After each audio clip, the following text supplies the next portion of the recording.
बिस्मिल्लाहिर्रहमानिर्रहीम। अस्सलाम वालेकुम। 9th आर्ट्स 6.2 हमारी कंटिन्यू हो रही है। 6.2 का ये आखिरी पेज हमारे क्वेश्चंस रहते हैं ये वाले। वैसे इसमें से मुझे कोई भी क्वेश्चन करवाने की ज़रूरत नहीं है, क्योंकि ये सारे के सारे क्वेश्चंस आप लोगों की प्रीवियस नॉलेज की बेस पे सॉल्व होने वाले हैं।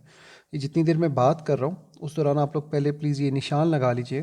27th क्वेश्चन का थर्ड पार्ट, 28th क्वेश्चन का first, second and fifth part, 29th question का first, third, fourth and eighth part. आज हम लोग ये सारे क्वेश्चंस आप लोगों ने बेसिकली पूरे करने हैं। ठीक है, ये बात जहन में रखिएगा कि आज आप लोगों ने ये एक्सरसाइज ख़त्म करनी है।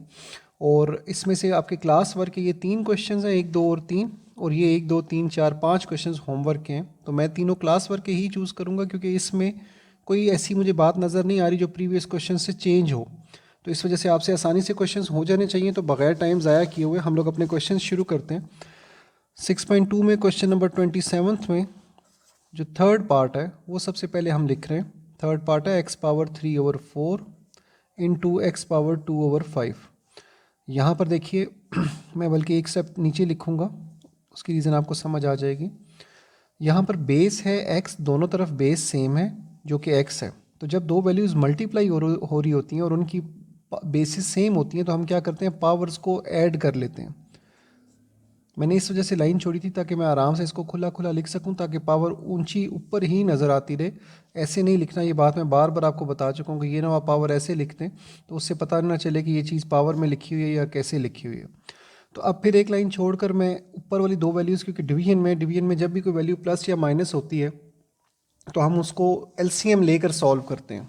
ठीक है, तो यहाँ पर 4 और 5 का एलसीएम, 4 और 5 का एलसीएम जब आप लेने की कोशिश करेंगे तो आपको पता चलेगा कि ये किसी एक नंबर पर डिवाइड नहीं होते। तो ऐसे नंबर जो एक नंबर पर डिवाइड ना होते उन्हें सिंपल आप आपस में मल्टीप्लाई करते हैं, जो आंसर आता है वो आप उसका एलसीएम लिख देते हैं। तो यहाँ पर भी 20 आपका एलसीएम आ जाएगा। एलसीएम का रूल फिर एक दफ़ा बता देता हूँ कि एलसीएम को नीचे वाले नंबर पर डिवाइड करते हैं, जो आंसर आता है उसे ऊपर वाले से मल्टीप्लाई करते हैं। तो 20 को जब आप 4 पर डिवाइड करेंगे तो यू विल गेट 5।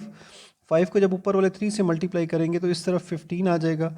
इसी तरह यहाँ जब एलसीएम को नीचे वाले नंबर पर डिवाइड करेंगे और ऊपर वाले से मल्टीप्लाई करेंगे तो 20 को 5 पे डिवाइड किया तो 4, 4 को 2 से मल्टीप्लाई किया तो 8, तो ये 15 और 8 मिलकर 23 हो गया और नीचे आपके पास 20 आ गया। ठीक है, तो ये हमारे पहले क्वेश्चन का आंसर जो अभी तक हमने सॉल्व किया है, x⁻23/20। तो बेसिकली ये जो हमारी वैल्यू आई है x⁻23/20, यही आपका फाइनल आंसर है इस क्वेश्चन का। ठीक है, इस तरफ मैं लाइन लगा देता हूँ फॉर रफ वर्क। ये आपका रफ वर्क हो गया। अब आगे हमारा जो क्वेश्चन है वो 28th क्वेश्चन का सेकंड पार्ट है। 28th क्वेश्चन का सेकंड पार्ट है, वो वैल्यू लिखी हुई है x⁻3/5 y⁻2/9, और ये वैल्यू मल्टीप्लाई हो रही है x⁻1/5 और y⁻1/3 के साथ। यहाँ पर बेशक मल्टीप्लाई का साइन सिर्फ इस जगह पर है, लेकिन याद रखिएगा यहाँ पर भी मल्टीप्लिकेशन है, यहाँ पर भी मल्टीप्लिकेशन है।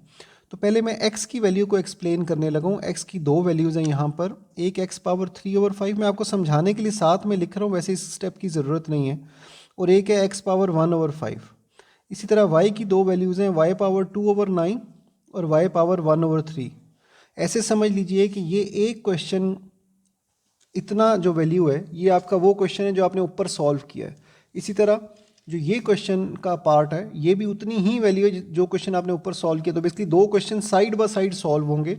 उसका आंसर एक टर्म की शक्ल में आया था, इसका आंसर दो टर्म्स की शक्ल में आएगा। तो अब मैं ज़रा वो एक स्टेप नहीं छोड़ा जो मैंने ऊपर किया था एलसीएम लेने के लिहाज से, जगह बनाने के लिहाज से, यहीं पर मैं मैनेज कर लूँगा उसको।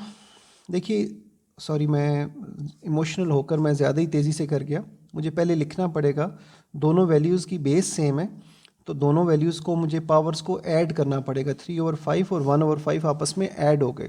ठीक है, अब नीचे बेस x है और ऊपर दोनों पावर्स ऐड हो रही हैं। यहाँ पर बेस जो नीचे डिवीजन की वैल्यू लिखी है वो 5 और 5 है, तो 5 और 5 का एलसीएम 5 ही होगा।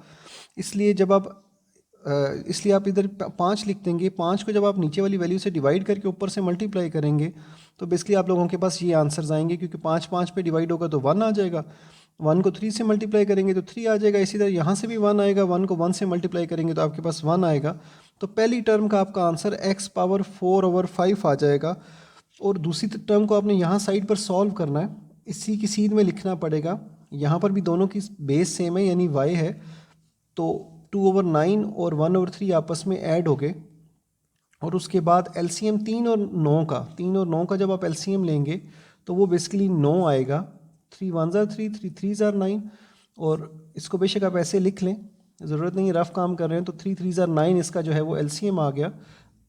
अब एलसीएम का रूल क्या है कि एलसीएम का रूल ये है कि आपने एलसीएम को नीचे वाले नंबर पे डिवाइड करना है, जो आंसर आए उसे ऊपर वाले से मल्टीप्लाई करना है। तो जब 9 9 पर डिवाइड होगा तो बाकी बचेगा 1, और 1 को 2 से मल्टीप्लाई करोगे तो 2 आ जाएगा। 9 3 पर डिवाइड होगा तो बचेगा 3, 3 को 1 से मल्टीप्लाई करोगे तो 3 आ जाएगा। और इसी तरह यहाँ पर आपके पास 2 + 3 5/9, ये आपकी दूसरी टर्म आ जाएगी आंसर की।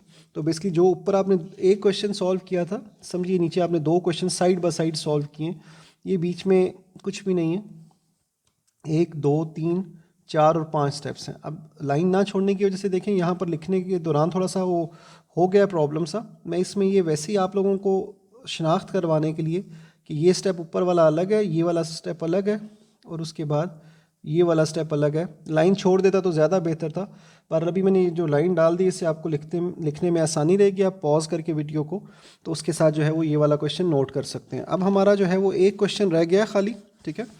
29वें क्वेश्चन का तीसरा पार्ट हमारा रहता है।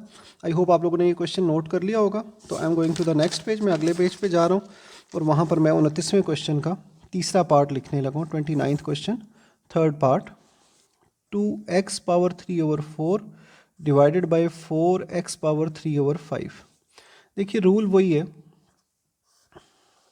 अब x डिवाइड हो रहा है एक दूसरे के साथ तो पावर्स ने सब्ट्रैक्ट होना, यानी ऊपर 3/4 लिखा हुआ था, नीचे से 3/5 ऊपर गया तो ऊपर जाकर माइनस हो गया, ठीक है। ये 2 1s are 2, 2 2s are 4 cut गया, बाकी ऊपर है 3/4 माइनस 3/5। तो एलसीएम फिर लेना पड़ेगा। 4 और 5 का आगे भी हमने एक क्वेश्चन में एलसीएम लिया था और मैंने आपको बताया था कि ये एक नंबर पे डिवाइड नहीं होते, तो इसलिए इनको सिंपल मल्टीप्लाई करके हम 20 जो आंसर आता है वो उसका एलसीएम लिख देंगे। नीचे तो 2 लिखा रहेगा, ये वाला जो 2 बचा हुआ है ये तो नीचे लिखा रहेगा, ठीक है। ये मैंने इन दोनों को सॉल्व करने के लिए एलसीएम लिया, ये इसकी पावर में लिखा हुआ है, ठीक है। तो पावर में उसी तरह लिखिएगा कि पता चले कि ये पावर में लिखा हुआ है। अब एलसीएम को नीचे वाले नंबर पे डिवाइड करेंगे। 20 को 4 पे डिवाइड किया, 5 बचा इस 4 पे, और 5 जो बचा वो 3 ऊपर वाले से मल्टीप्लाई होगा तो यू विल गेट 15 हेयर। और इस तरफ 25 पे डिवाइड होगा तो यू विल गेट 4, और 4 को ऊपर वाले 3 से मल्टीप्लाई करेंगे तो आपका आंसर आ जाएगा 12 इस साइड से, ठीक है। नीचे वाला 2 बहुत बड़े नंबर के नीचे अजीब सा लग रहा है तो उसे आप ऐसे भी लिख सकते हैं 1/2, इस अंदाज में भी लिख सकते हैं। यहाँ ज़र्ब का निशान डालें, डॉट डालें, या कुछ ना भी लिखेंगे तो भी काम चलेगा। और x, ये वाला x लिखा है, 15 में से 12 गया तो बाकी आपके पास बचा 3, और साथ में उसके 20 डिवीजन के नीचे आ रहा है, और यही आपका इस क्वेश्चन का फाइनल आंसर है, ठीक है। ये क्वेश्चन भी प्लीज़ अपने पास नोट कर लीजिए और एक दफ़ा दोबारा देख लीजिए। आपको जहाँ पर भी जो चीज़ नोट करनी हो आप आराम से वीडियो को वहाँ पॉज करके आराम से अपने पास नोट कर सकते हैं। एक दफ़ा दोबारा देख लीजिए कि आपने ये 1 2 और 3 क्वेश्चंस कर लिए हैं क्लास वर्क में। ये 1 2 3 4 और 5 क्वेश्चंस आपके होमवर्क के हैं। इसके साथ आप लोगों की ये एक्सरसाइज ख़त्म हो जाएगी और फिर इंशाल्लाह हम लोग अगली वीडियो में 6.3 स्टार्ट करेंगे। आज के लिए इतना ही था। अपना ध्यान रखिएगा। कोई क्वेश्चन हुआ तो मुझे ज़रूर पूछिएगा। फ़िलहाल के लिए अल्लाह हाफ़िज़। इंशाल्लाह कल अगली वीडियो में मुलाकात होगी।